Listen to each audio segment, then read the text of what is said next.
Takže zdůr lidi, je tu opět Thomas Game a vítám vás u dalšího videa.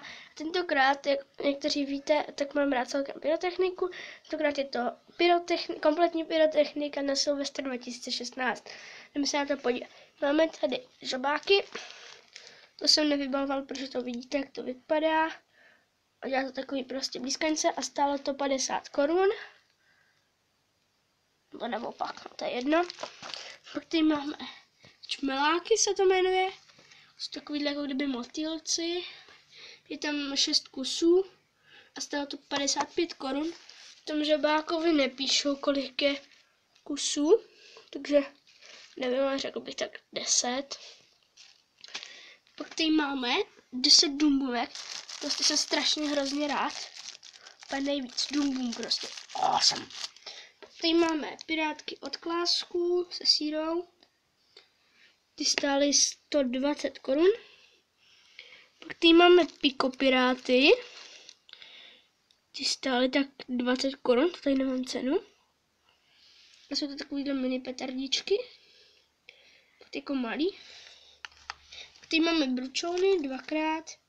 Tak to vypadá, něco jako prostě čmelák, nebo každý tomu říká nějaký jinak, něco jiného. Pak tady máme dětské fontánky. Awesome. Ty stály 28 korun. Tady máme bouchající kuličky od Klásku. Pak tady máme pekelné bouchací kuličky. Už to víte, jak vypadají.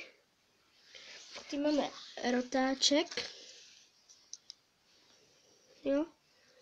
Taky tady nemám kolik stál korun, protože většina těch, co neříkám kolik stály korun, tak byly tady v dětské sadě, které jsme koupili. A ta dětská se stála 180 korun dohromady. Tady máme malý stroboskop, hustá věcička, bouchající špagátky, tady máte ukázku, pak tady máme Crazy Ball, nebo jak někdo říká rachotivý koule, pak už jenom rozpustilé fontánky. Dohromady nás to stálo nějakých asi 550 korun. Jsme na to strašně moc rádi a možná bude silvestrovský speciál, ale to ještě uvidíme. Že já se s vámi loučím, pokud se vám tato pyrotechnika líbí, dejte like, v případě to okomentujte a jestli se vám líbí moje tvorba, tak můžete dát odběr a čau.